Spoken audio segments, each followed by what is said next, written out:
Hola, avui tinc l'honor i el privilegi de poder parlar amb el Jussi Adler Olsen, que pertany a la nova generació d'autors escandinaus que escriuen novel·la negra.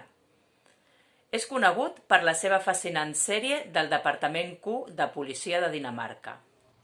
So hello to all the librarians and libraries in Barcelona. It's very nice to be here. I'm for the moment now here in Denmark, in my hometown Valby, and it's autumn, so please let me speak to you through the rain and you just listen. So, you can ask me. Hola, Jussi. Per algú que no et conegui, què creus que els lectors trobaran en les teves novel·les? Quin tipus d'escriptor diries que ets? De novel·la realista, novel·la negra, novel·la policíaca, novel·la social? Oh, for the moment a little wet writer, but well, you could say I'm a storyteller in the old tradition from the Icelandic sagas, where everything is possible, all topics are possible, political, social issues and so forth. And someone would call me a crime writer. I wouldn't, because crime stories are a little limited to my mind. More or less I am a thriller writer to tell exciting stories where it's all about to prevent some bad things to happen in the end, and not only to investigate. T'has format en medicina, sociologia, història, comunicació audiovisual. Has sigut editor de revistes i còmics. Com has acabat escrivint novel·la negra? És per l'ambició literària, des de la preocupació social? Oh, first of all, I decided to write because it's a wonderful job where you can write in your pajamas, you can sleep long in the morning. I was an editor before I was the boss in a publishing house, and it was a little dangerous job where many died too early. So why not so retire and, you know, to dedicate my life to tell about misuse of power in exciting stories. Les teves novel·les serveixen per conèixer l'entorn on s'ubiquen, per conèixer la societat danesa, o són per entretenir? Què creus que busca el teu lector? Oh, the readers are very curious. They look for everything. If they can get it, they will have it.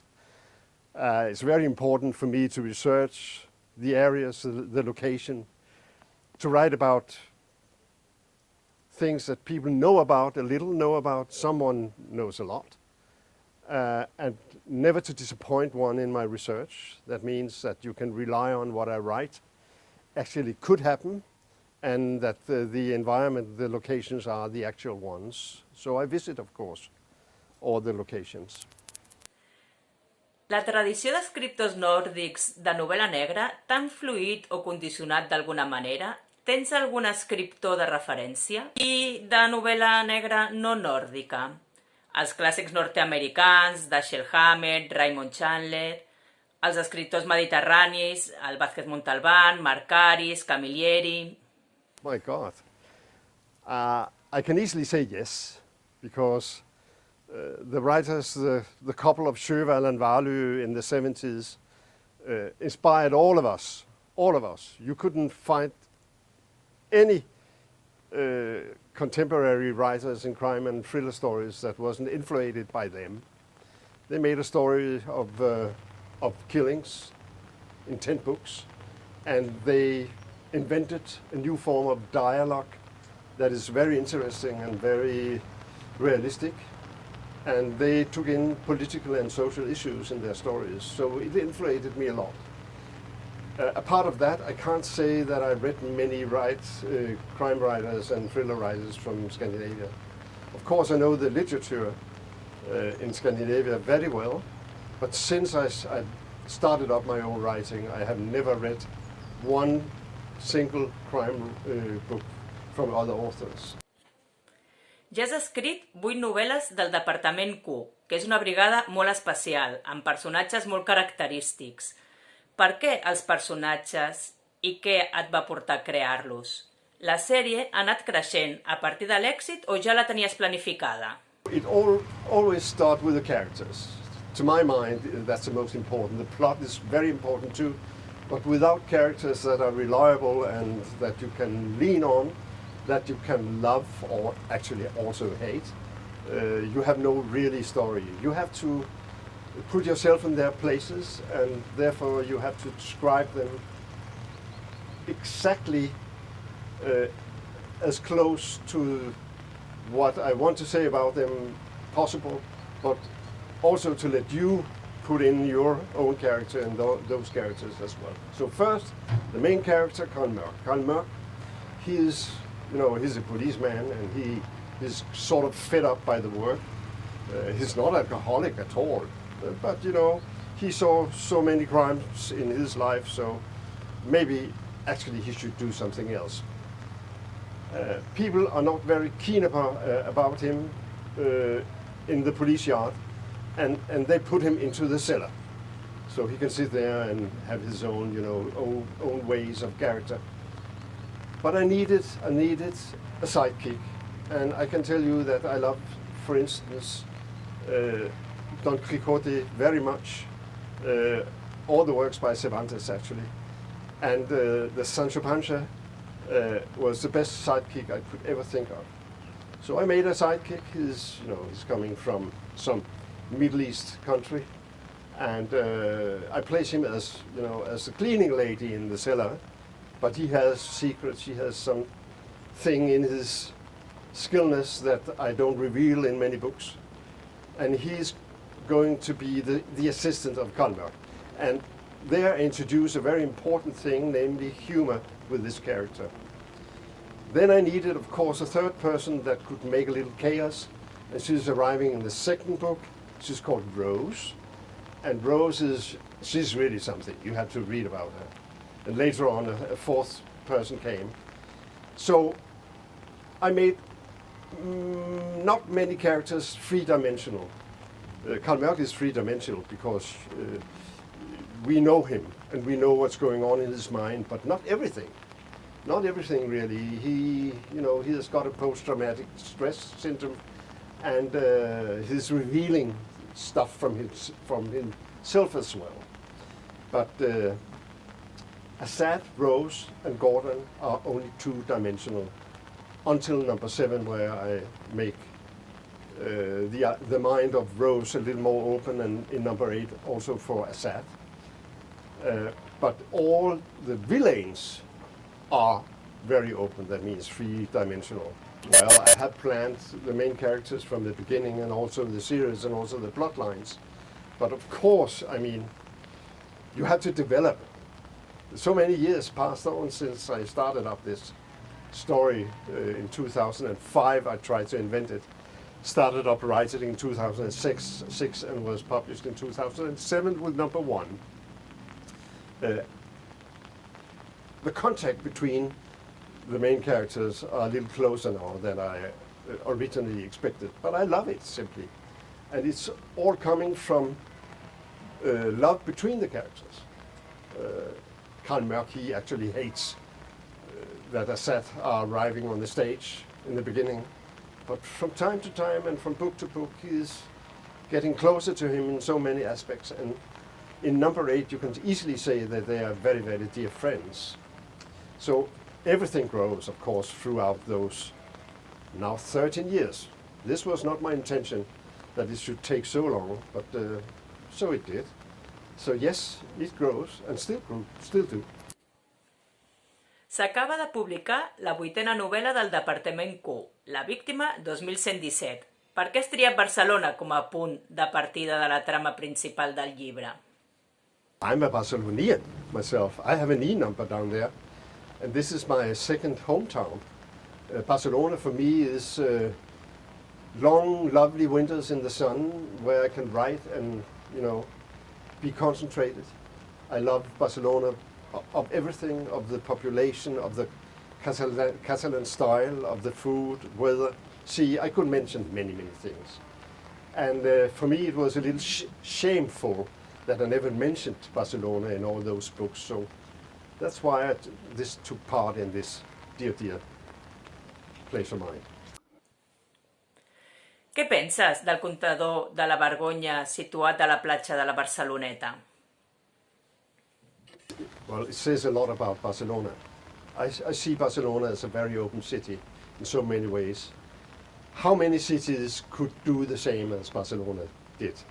How many cities could open their arms like Barcelona actually have done a few times? Barcelona chose not to keep this a secret, and I respect the citizens very much for using money on that, and also to to follow up what is happening from day to day. Actually, it tells a lot, and also it's placed in the Barcelonetan beach, where so many people are passing by every day, tourists and local people as well. And the ones who are not taking notice of that doesn't deserve to know. But it's very easy not to take notice, not very easy not to take notice of that. So thank you, Barcelona, for having this. En la víctima 2117 parles dels migrants que s'ofeguen al mar. Com veus el paper dels estats europeus davant d'aquest drama? Què opines de les ONG com Open Arms o d'altres que han estat perseguides pel govern italià? It's very hard to understand why persecute people who are speaking the truth, actually. What do I feel about how Europe are acting towards this sort of immigration? Not very well in my mind. We can't help all third countries by taking them in our countries. We can serve them. I mean, closer to their homelands. We could build cities for them. We could give the cities, for instance, in Libya and in Kurdistan or in Turkey, later on to the local people of the countries who have been the sponsors for the refugee camps. But most of all, we have to see what's the real problem. The real problem is, of course, they are informed, not rightfully, the people. We should go local in Africa and many other in Middle East, and to tell people that good life is not being expected here, and try to make it easier for them there. But the main problem, of course, in the world is overpopulation. That every day 300,000 more people are being born in the world, and the problem of having not food enough, having not reasonable surroundings are growing bigger and bigger. For instance, in India, 25 million people more every year. So what to do about it? Something must be done, but we don't care really about long-term problems. We try to make solutions for short terms, and it never works. So,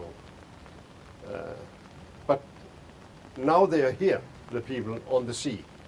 We have to help them, of course, not to drown, and to have reasonable surroundings in the meantime, where we either send them back or give them jobs up here.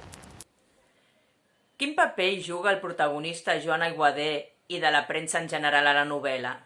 Oh, it's very difficult to answer. You could say that the interest of the press is colliding, and also the interest of the police force.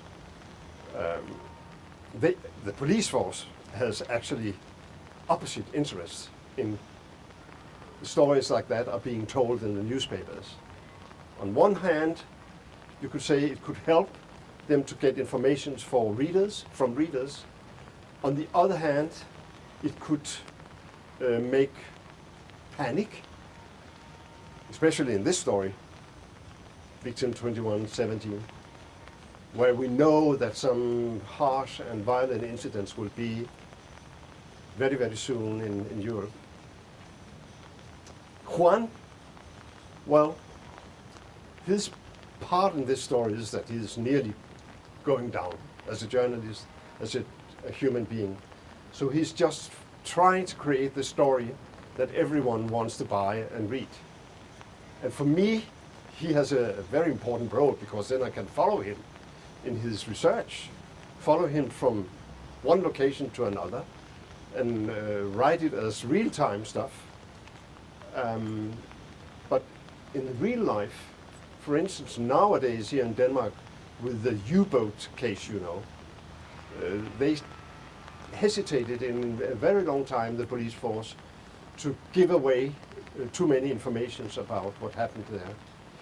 And knowing the story very well, it was understandable.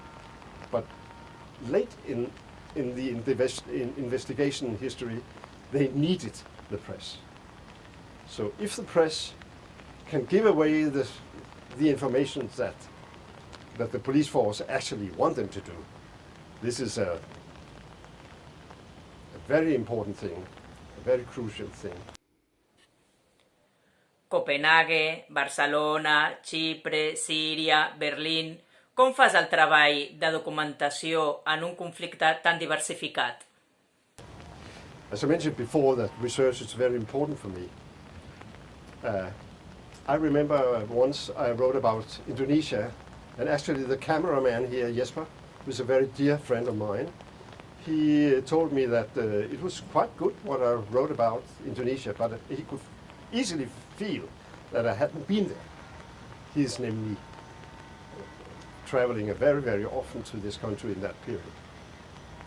So I knew from this time that I had to travel a lot if my stories were international. And of course I've been in Cyprus, in Ayia Napa, many years ago though. Barcelona I know, Copenhagen I know very well.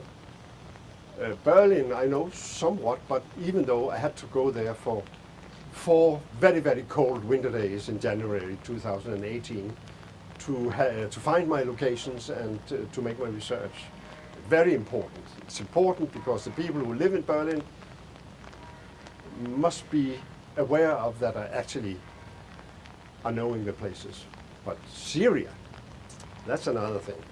I didn't dare to go to Syria, especially in that period where the war was on the highest, but very easy to read about Syria, especially in these times. And I read a lot, and I knew a lot. But even though, especially according to the prison of Abu Ghraib, I had to invent sort of an extra Abu Ghraib, because stories about it and information about the prison, how it was before Saddam Hussein was executed, were very, very few. Would it be nice to be there if it was a peaceful country, but it wasn't possible. So to mention a lot of countries like that means also that I have a bigger audience, you could say. People who are interested in politics are also interested in what's going on in most of the countries. So, but I also needed for my protagonists like Karl and Assad to travel a little around. It was more interesting for them and for me as well. Diversos llibres del Departament Q han estat adaptats al cinema. Com has viscut l'adaptació? Ets consumidor de sèries? Of crime stories like mine are not very successful. And mine are colorful and from time to time sort of humorous too. But I can't really see my own stories being executed. I changed the production company now. Let's see what's happening after number 4. But TV series, which is not movies, I love dearly, but there are so many TV series that are not very good.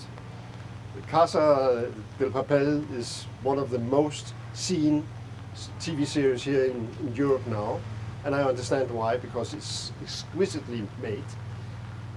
And also I can mention what I just saw this weekend here, called The Queen's Gambit, Queen Gambit, by Scott Frank, which was extremely good.